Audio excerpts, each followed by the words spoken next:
Hello mga mamshi! So for today's video, andito nga pala kami ngayon sa bahay namin dito sa bukid.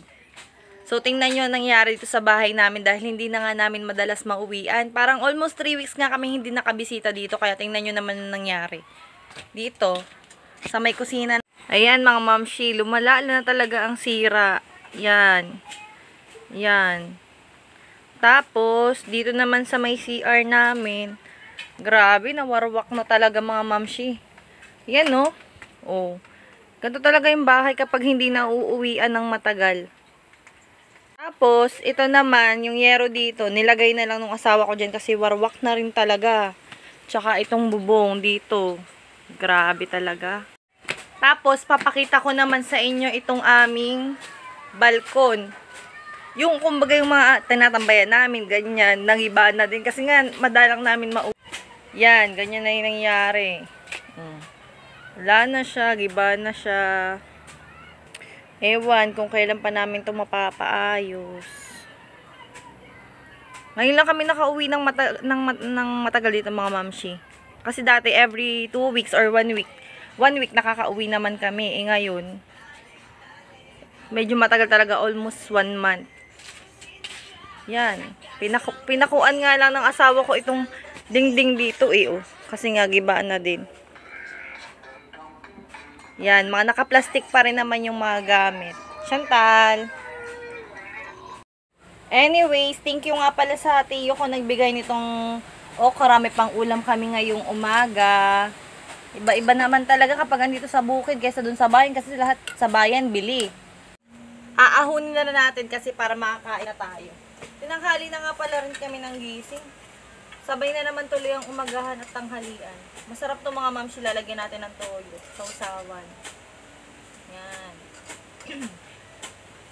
Medyo kulang-kulang nga kami dito sa gamit kasi karamihan nga sa gamit namin nandun sa bayan. Dinala namin dun. Ang mali ko pala, dapat mayroon din kaming gamit dito na magagamit namin pag uwi para hindi kami hakot ng hakot. Pag kami ay nauwi dito, di ba? So, yan. Wala kaming thermos. Kaya dyan din kami nagiinit na sa kaldero. Tapos yan, nagluto na nga pala yung asawa ko kanina nitong manok. Tapos may lahok din na sitaw. Bigay lang din yung sitaw niya ng tiyuhin ko. O, diba? Gulay is life dito. Nakakamiss din talaga dito sa bukid. Ibang-iba talaga. Sarap ng simoy ng hangin. Very fresh. Tapos kahit papano, yung dalawang bata may nakakalaro yung mga pinsan niya. E pag dun sa bayan, wala masyado. Kaya umuwi muna kami dito kasi nga bakasyon, 'di ba? Christmas break. Wala naman kaming gagawin dun sa bayan. So yan, ito yung ulam natin. Tapos yan, medyo nagmukhang bahay naman na dito dahil tinabasan nga nung asawa ko. Dahil kanina, ay kagabi pag uwi namin dito, grabe talagang kasukal na. Yun, kahit pa paano naman nabawas-bawasan. O yan. Oh, 'di ba? Kapag talaga ang bahay hindi na uuwian, nagsusukalin. Yan. Filter lang muna tayo ngayon dahil wala pa tayong ligo-ligo mga mamshi. So yan, buti na lang dito at kahit papaano natatabasan dito ni Papa at saka ni Tatay na abyad nila. Yan. Grabing sukal. Pati itong likod namin. Yun. Yun oh, giba na siya. Ay, nako.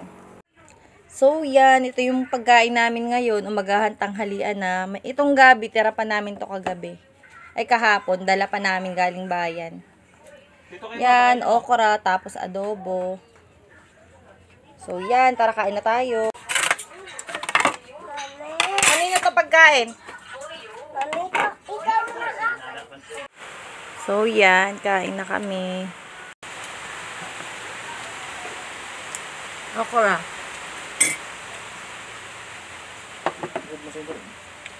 Hindi yan. Hindi pa sa.